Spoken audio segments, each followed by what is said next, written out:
Happy Sunday, everybody. Welcome back to the X Factor Daily NBA show. I am here riding solo once again. Only four games to get into from last night. We got a busy Sunday afternoon here.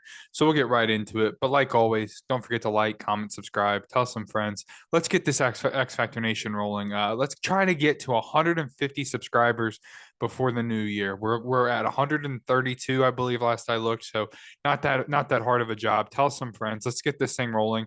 If we get it, we might do a little jersey giveaway. Who knows? We'll see. But nonetheless, like, comment, subscribe. Let's get right into it here. The Raptors defeated the Dallas Mavericks 105-100 for the Raptors. OG Anunoby continues to play really, really good for this team. 26 points, 9 rebounds, 2 assists, 2 steals, 2 blocks. This is why I picked him as the MVP or as the Defensive Player of the Year in the early year award show. If you didn't check that out, go check that out. Fred VanVleet had 26, 6, and 7. He had a good night from the field, 7 of 18, 3 of 9 from 3. But Chris Boucher had 22 and 13 off the bench, 10 and 19 from the field. His game is kind of ugly, it's kind of weird game. It's hard to explain.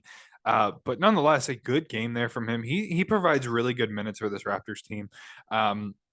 Just a solid night there. No, Pascal Siakam, still no Scotty Barnes, but able to get the job done.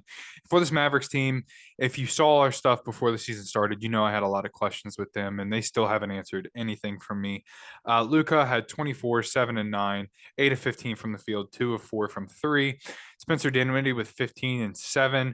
Dorian Finney-Smith with 16 and 4, Christian Wood with 10 and 6, Maxi Kleber with 11 and 5. So, I mean, all these questions I have with this Mavericks team not been answered. There's still nobody that steps up consistently to help Luka out, and it's frustrating. I do think there's some things that need to be done with this Mavs organization. I'm interested to see what they do. The Houston Rockets won 118-105 over the Oklahoma City Thunder. For the Rockets, Jalen Green had 28 and 9. He shot pretty well from the field, 11 and 19, 6 and 9 from 3. This is what I like about this Rockets team, and why I had their wins for the year. I had picked over on their wins just because I thought that they were an exciting offensive team that could explode for big nights. And everybody in their starting five scored 15 or more points. Alperen Sengun with 21, 19, and 7, 3 steals and 2 blocks. Eric Gordon with 15. Jabari Smith Jr. with 15 and 13. He's had a couple really good games here in a row lately. Nobody's really seems to be talking about it. Everybody was really hard on him, when he was struggling early on in the season, but he seems to really be getting rolling now. And Kevin Porter Jr. with 16 as well.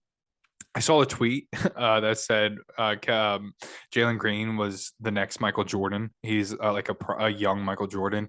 Let's chill out there, but whatever. Shai Gilgeous-Alexander for the Thunder. He continues. He had 32, 3 rebounds, 3 assists, 2 steals. Nobody else really had a good game. Josh Giddey had 18 and 5. That's pretty much it there. So a quiet night. Aaron Wiggins with 15 off the bench, shot 3 of 6 from 3. Everybody played for this Thunder team.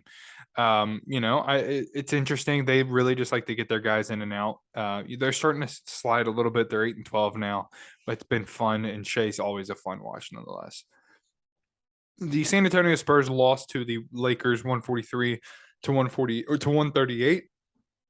For the Spurs, Keldon Johnson, 26 and 10. He's really solid. I really like watching him.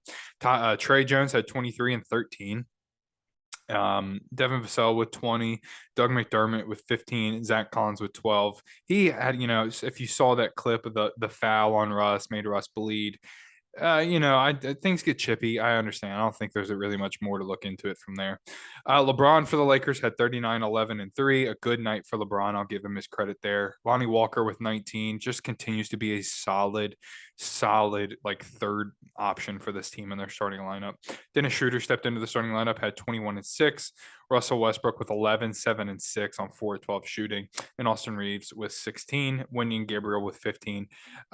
Couple good wins there for the Lakers. I'm not going to overhype this. It's against the Spurs. You expect them to win, and they should. Lakers sitting at 7 and 11 now, so it's good momentum though. Let's see if they can keep it rolling against some really good teams. And finally, from the night, The Spurs, or the Suns rather, defeated the Jazz 113 to 112. Another good game between these two teams. A lot of fun to watch. For the Suns, Mikal Bridges with 16 and 3, DeAndre Ayton with 29 and 21. He's playing really, really well for this team. I really like what I've seen, with all those questions about what was going to happen during the offseason, with him wanting out and whatnot. To see him still balling is really satisfying. Devin Booker with 27, 11, and 7. I think he's solidified himself back into that number one shooting guard spot in the league. There was questions about, is Donovan Mitchell the guy now, if you consider Jaylen Brown, but I think Devin Booker secured it right now. And for the Jazz, Lauri Markkanen with 15 and 10, Jordan Clarkson with 22, 5 and 5, Colin Sexton with 20 and 5 as well, Malik Beasley with 14 off the bench, Taylor Horton-Tucker with 10, and Nickeil Alexander-Walker with 12, all off the bench. Just a good win there for the Spurs. For the Jazz, you're playing a good team. You can't really beat them up too bad. But the Jazz are now 12 and 10. I'm interested to see where things go from here. So that's all the games from last night. We've got about 8 or 9 games on tonight, so we'll get right into it.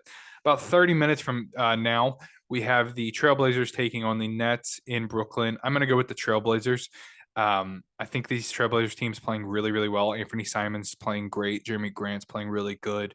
Hopefully, I do believe Dame's back today, and if he is, it's going to be a fun game to watch. Give me the Trailblazers on the road. The Warriors travel to Minnesota to take on the Timberwolves, two teams whose defense aren't really very good. So I do think this has the potential to be a very high scoring game with a lot of highlights. I will go Warriors, however. At 4 o'clock, the Clippers host the Pacers. I'm going to go with the Pacers. I really like what this team's doing. I think they're really rolling and playing very well. So give me the Pacers. 5 o'clock, the Heat take on the Hawks in Atlanta. I really didn't like what I saw out of Atlanta. Trae Young and DeJounte Murray just being disrespectful and still losing to a bad Rockets team. I think DeJounte really never had those kind of issues before. I'm going to dig way too deep into it if I continue. I don't like Trae Young at all. But give me the Hawks at home. I don't like this Heat team even more than I don't like this Hawks team right now. The Celtics take on the Wizards. Give me the Celtics at home. They're the best team in basketball. They've really been rolling, won a lot of games in a row. Give me the Celtics. The Pistons host the Cavaliers at 6 o'clock. I'm going to go with the Pistons at home. I think this could be a potential very, very exciting game. But I do think this Pistons team's starting to play really well. And at home, I'll give them the edge there. At 6 o'clock as well, the Knicks take on the Grizzlies. I'm going to go with the Knicks at home. I think we finally maybe start to see RJ Barrett turn it around a little bit, get things rolling. And I just think that this is a big game for the Knicks.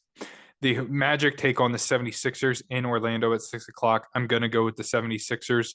I do really want to go with this Magic team, but I'm going to go with the 76ers. I think Tobias Harris is playing well. Shake Milton's really played really well for them, so give me them. And the last game of the night, the Mavericks take on the Bucks in Milwaukee. I'm going to go with the Bucks in Milwaukee. As much as it pains me, I think the Mavericks lose here, and they really need to take a look in the mirror and figure out what they're going to do. After tonight, they'll be 9 and 10. So that's all the games from last night and all the games for tonight. So be sure to stay tuned in. We got a lot of stuff coming your way. We'll be here every day breaking everything down. Let us know what you guys see. Let us know what you guys want to see when it comes to videos. Got a lot of ideas, a lot of stuff we're going to try to figure out and get out for you guys. We appreciate the love. Like always, like, comment, subscribe. Tell some friends. Let's get up to 150 subscribers. We will see you all tomorrow.